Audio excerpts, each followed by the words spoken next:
Hello everyone, welcome in my YouTube channel Nursing with Manu. So today we will discuss about spinal cord injury. So let's continue our topic, spinal cord injury. Spinal cord injury, SCI, an injury to the spinal cord, vertebral column, supporting soft tissue or intervertebral disc caused by trauma is a major health disorder. Spinal cord injury क्या होती है? Spinal cord injury spinal cord में vertebral column या फिर supporting soft tissue में या intervertebral disc में traumatic condition हो जाती है एंड ट्रॉमा होने की वजह से इसमें इंजरी हो जाती है, उसको हम स्पाइनल कॉर्ड इंजरी कहते हैं। ये एक मेजर हेल्थ डिसऑर्डर होता है स्पाइनल कॉर्ड इंजरी का। Incidence rates of spinal cord SCI is 26.8 to 56.6 year old in Asian country. Asian country में इंसिडेंस जो है स्पाइनल कॉर्ड इंजरी का वो 26 से लेकर 56 ईयर्स के पीपल्स में ज़्यादा केसेस होते हैं। Where is in India the age group of 20 to 40 years is most effective SCI। जबकि इंडिया में जो मोस्ट इफेक्टिव एज ग्रुप है SCI के वो है 20 to 49 years is most effective years for the SCI condition. Next we discuss about furthermore men are at higher than women. इसमें क्या होता है SCI में, SCI की कंडीशन में जो मेंस होते हैं वो हायर रिस्क होते हैं देन वुमेन्स, क्योंकि मेंस जो होते हैं हैवी वर्क करते हैं और मोस्टली बाहर जाके उनका वर्क होता है या फिर उनकी जैसे राइडिंग हो गया, व्हीकल्स का यूज़ करना ज़्यादा, और वो क्या करते हैं मोस्टली हैवी लोडेड वाले का वर्क करते हैं, तो उसमें क्या होते हैं मेंस में क्या होते हैं ज़्यादा चांसेस होते हैं ये SCI के। देन हम डिस्कस करेंगे कॉज क्या होते हैं। कॉज क्या होते हैं SCI के? The major cause of SCI are motor vehicle accident and fall injury.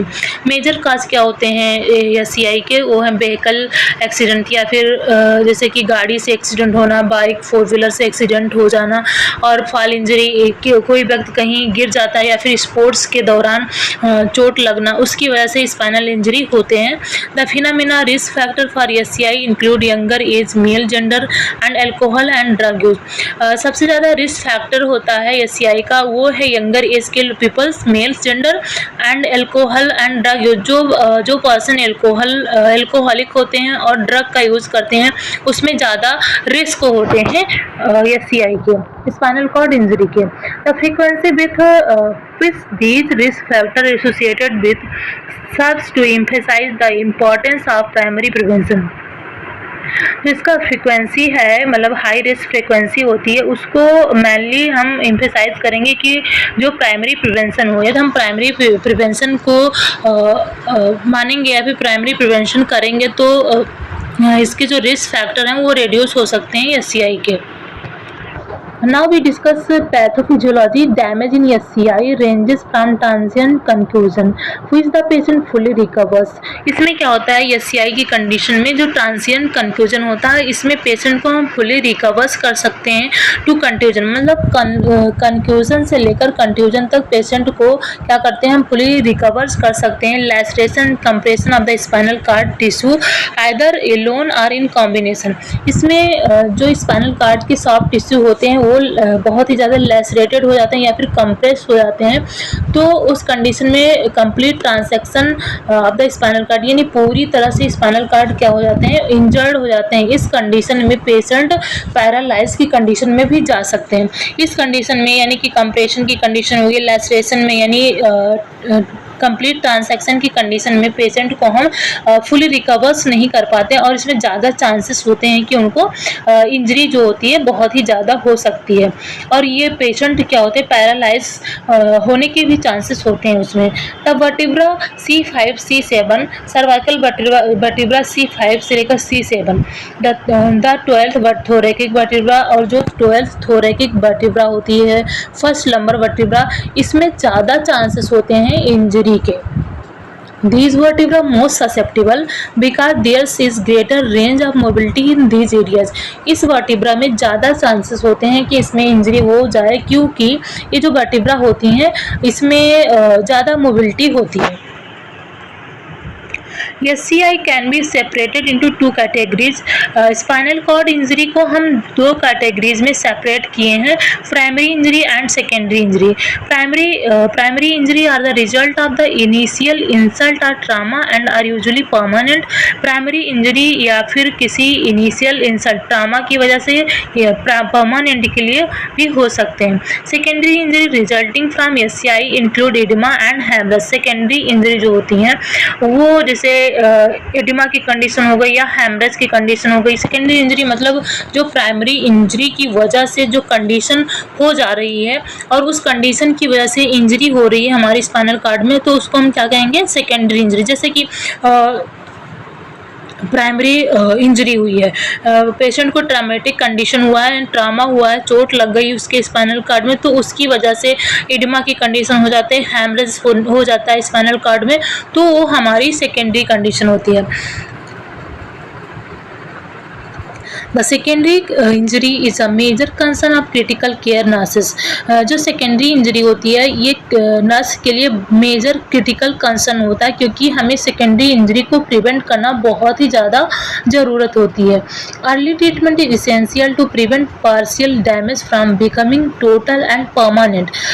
हमको SCI की कंडीशन में, स्पाइनल कॉर्ड इंजरी की कंडीशन में क्या करना चाहिए, जो इसेंशियल ट्रीटमेंट है उसको बहुत ही अर्ली, जितना जल्दी पॉसिबल हो सके उतना जल्दी हमें फॉलो करना चाहिए, क्योंकि यदि हम इसेंशियल ट्रीटमेंट नहीं लेते हैं तो वो छोटी सी इंजरी से लेकर बहुत ही ज़्यादा और परमानेंट इंजरी तक चांसेस होता है स्पाइनल कॉर्ड इंजरी में। यानी कि हमको थोड़ा सा चोट लगी और उसके लिए हम यदि प्रिवेंशन नहीं ले रहे हैं, ट्रीटमेंट नहीं करा रहे हैं, तो वो मोबिलिटी की वजह से बहुत ही ज़्यादा चांसेस होते हैं स्पाइनल इंजरी होने के।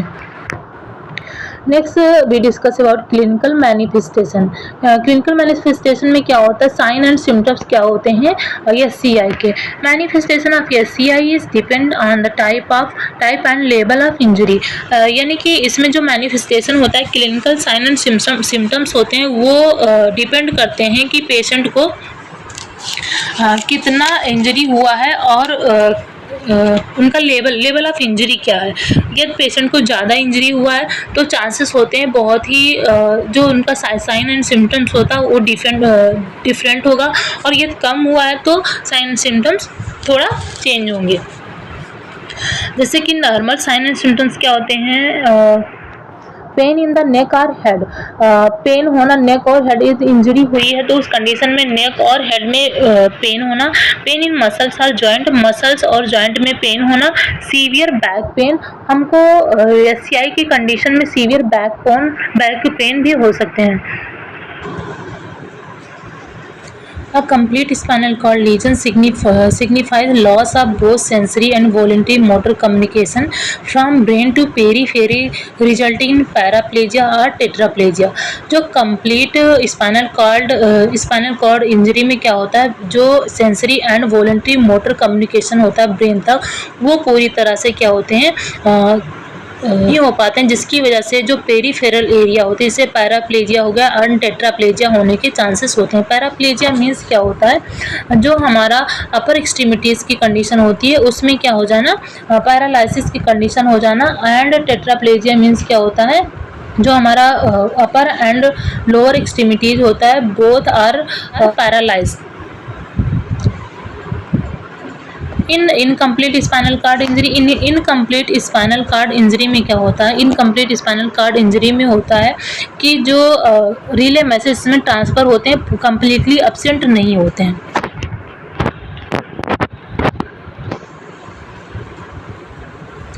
Injuries are classified according to the areas of spinal cord damage.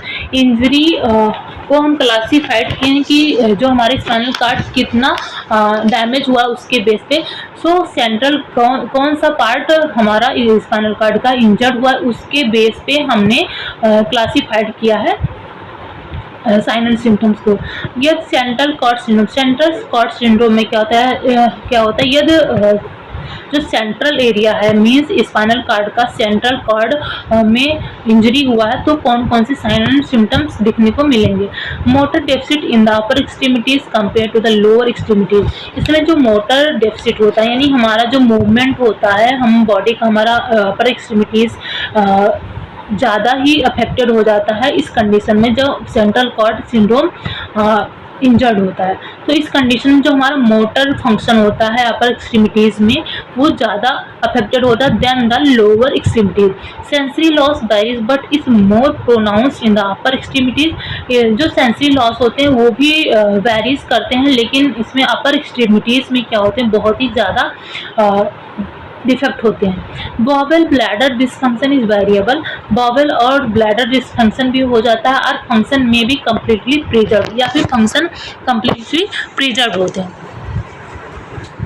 Next है एंटीरियर कॉर्ड सिंड्रोम। ये एंटीरियर कॉर्ड सिंड्रोम है। ये एंटीरियर कॉर्ड इंजर्ड हुआ है तो उस कंडीशन में कौन कौन से साइन एंड सिम्टम देखने को मिलते हैं। Loss of pain and temperature sensation. यदि एंटीरियर कॉर्ड में डैमेज हुआ है तो उस कंडीशन में जो लॉस हो मीन्स टेम्परेचर और पेन सेंसेशन क्या होगा पूरी तरह से लॉस हो जाएगा। Motor function is noted below the level of the lesion. और मोटर फंक्शन जितना अमाउंट में इंजर्ड हुआ है उसके बेस पे उसमें साइन एंड सिम्टम दिखेंगे जैसे कि लाइट टच हमको पता नहीं चलेगा। Position and vibration sensation remain intact. ये सारी चीज़ें इंटैक्ट होंगी उस कंडीशन में यानी वाइब्रेशन सेंसेशन का भी हमको पता नहीं चलेगा। Lateral cord syndrome. Lateral cord syndrome, epilateral paralysis or paralysis is noted the epilateral loss of touch, pressure and vibration and contralateral loss of pain and temperature sensation. Ipsilateral paralysis में क्या होता है। पैरालिसिस जो होता है ipsilateral में क्या होता है जो सेम साइड में पैरालिसिस हो जाना। और पैरालिसिस इज नोट मीन्स जो हमारे बॉडी का सेम साइड होता है उसमें पैरालिसिस होना। और जो इपिसलैटरल में क्या होता है जो इपिसलैटरल की कंडीशन में क्या होता है लॉस ऑफ टच यानी हमको टच का पता ना चलना। प्रेशर यदि हमको कोई प्रेशर कर रहा है तो भी हम उस कंडीशन में नहीं जान पाते हैं। And vibration and contralateral loss of pain.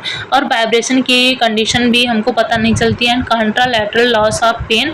और जो हमारा एक्सिस मीन्स जो साइड पार्ट होता है जैसे हैंड में हो गया पैर में हो गया उसमें हमें पेन एंड टेम्परेचर की सेंसेशन का पता नहीं चलता। नेक्स्ट हम डिस्कस करेंगे असेसमेंट एंड डायग्नोसिस फाइंडिंग। क्या असेसमेंट करेंगे यदि एससीआई की कंडीशन हुई है तो एससीआई की कंडीशन को फाइंड आउट करने के लिए हम असेसमेंट एंड डायग्नोसिस क्या क्या करेंगे। फिजिकल एग्जामिनेशन हमको पता है कि जो जैसे कि अदर कंडीशन को कि उसको क्या क्या दिक्कत हो रही है उसको कौन कौन से साइन एंड सिम्टम दिख रहे हैं उस कंडीशन को ऑब्जर्व करने के लिए हमें फिजिकल एग्जामिनेशन करना चाहिए। न्यूरोलॉजिकल एग्जामिनेशन हमको पता है कि नॉर्मली यदि ये एससीआई की कंडीशन है तो उस कंडीशन में हमें न्यूरोलॉजिकल एग्जामिनेशन करना बहुत ही ज़्यादा ज़रूरी होता है। तो हम उसमें क्या करेंगे न्यूरोलॉजिकल एग्जामिनेशन करेंगे। डायग्नोस्टिक एक्सरे करेंगे जिससे हमको पता चलता है कि किस एरिया में इंजरी हुआ है। और एमआरआई करेंगे। एमआरआई के थ्रू हमको पता चलता है कि जो इंजरी है उसमें किस हद तक डैमेज हुआ है कितना डैमेज हुआ है उसको पता करने के लिए हम एमआरआई करते हैं। यदि एमआरआई किसी वजह से कॉन्ट्रा इंडिकेटेड है तो उस कंडीशन में हम माइलोग्राम के थ्रू पता करते हैं। माइलोग्राम के थ्रू हम जो स्पाइनल एक्सिस होता है उसको विजुअलाइज करते हैं और हम पता करते हैं कि इंजरी जो होती है वो इंजरी लेवल क्या है और कितना पोर्शन इंजर्ड हुआ है। इलेक्ट्रोकार्डियोग्राफिक मॉनिटरिंग हम क्यों करते हैं। इलेक्ट्रोकार्डियोग्राफिक मॉनिटरिंग इसलिए करते हैं क्योंकि इस कंडीशन में क्या होता है जो हमारा ये सिस्टोलिक कंडीशन होता है और हार्ट रेट होता है उसमें बहुत ही ज़्यादा डिफ़िकल्टी होने लगती है।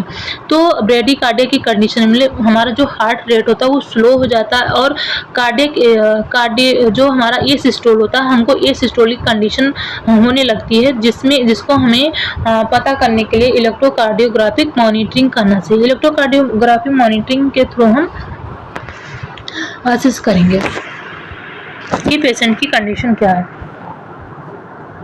इमरजेंसी मैनेजमेंट क्या करेंगे हम, यदि एससीआई की कंडीशन हो गई है तो हम क्या इमरजेंसी मैनेजमेंट करेंगे। तो सबसे पहले हम यदि हम कहीं पे हैं तो वहाँ पे किसी पेशेंट को एससीआई की कंडीशन हुई है तो हमें इमीडिएटली मैनेजमेंट क्या क्या करना चाहिए। जैसे रैपिड असेसमेंट, हमें रैपिडली असेस करना चाहिए कि पेशेंट को किस हद तक या किस लेवल तक इंजर्ड हुआ है एंड क्या कंडीशन है उसको हम असेस करेंगे।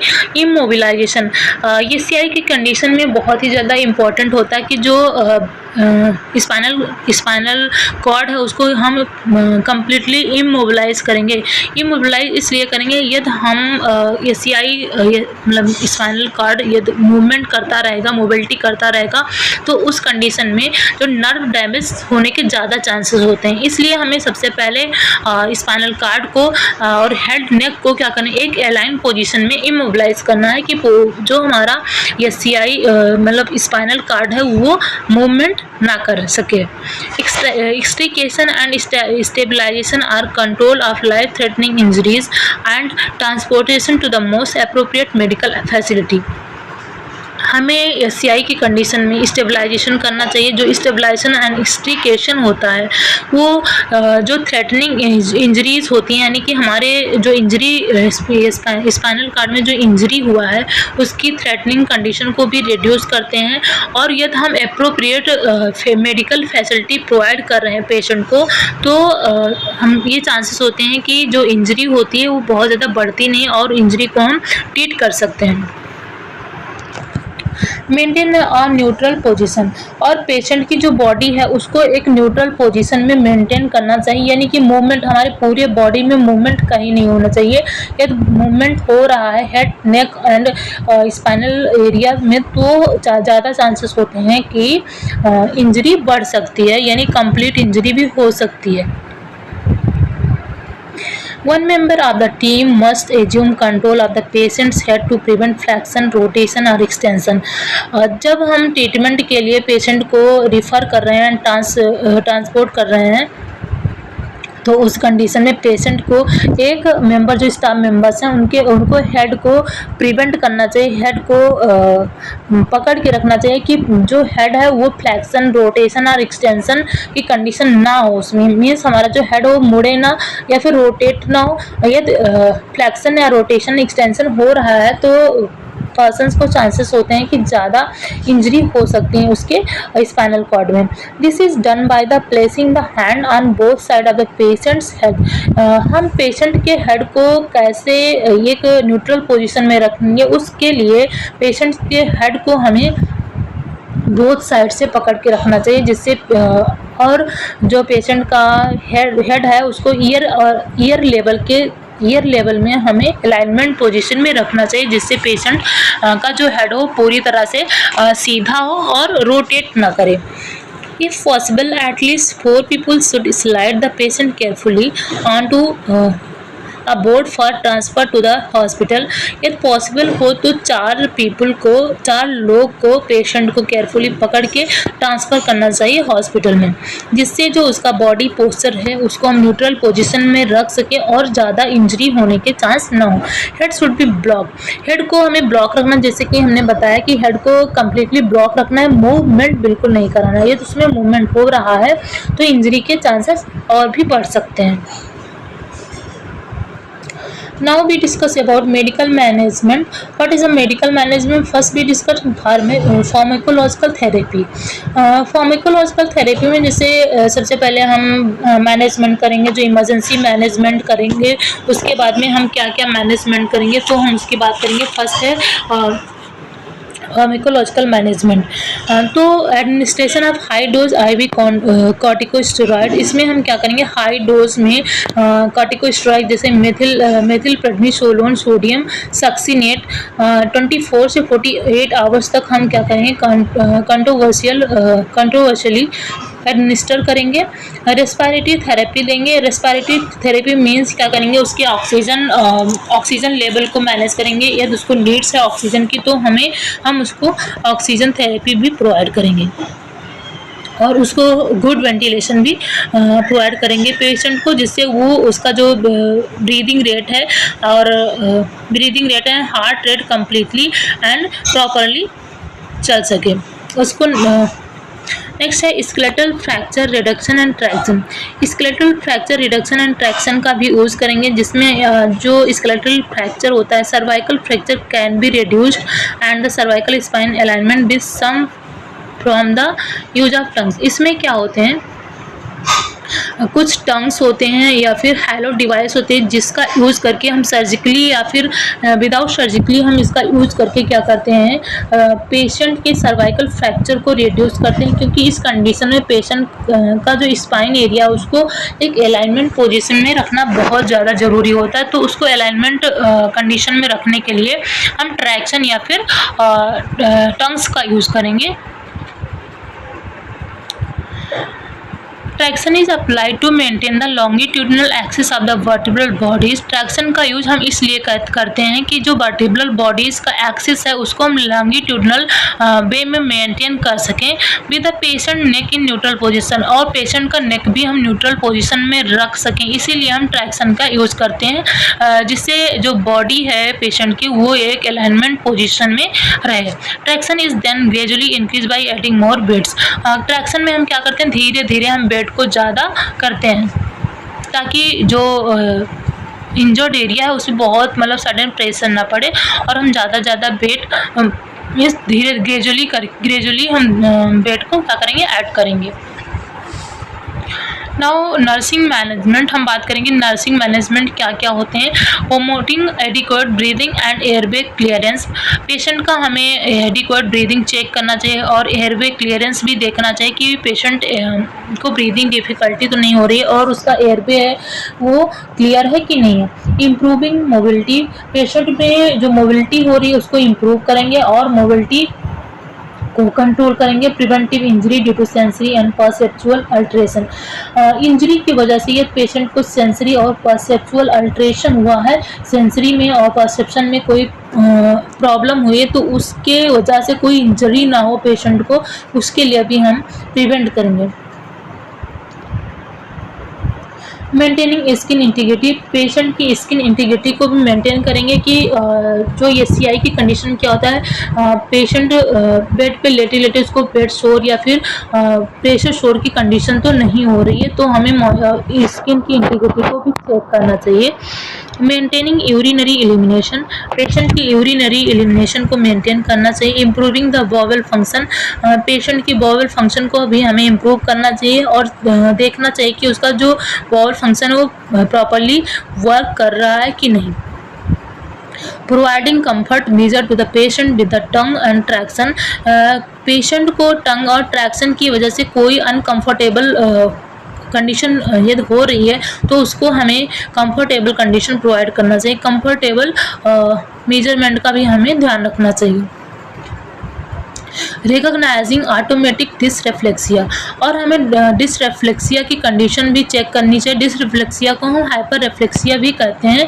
इसमें क्या होता है, पेशेंट को जैसे हेडेक होना या फिर नोजिया वोमिटिंग हो जाना और उसको कोई कॉम्प्लिकेशन तो नहीं हो रहा, इसके बारे में भी हम चेक करेंगे।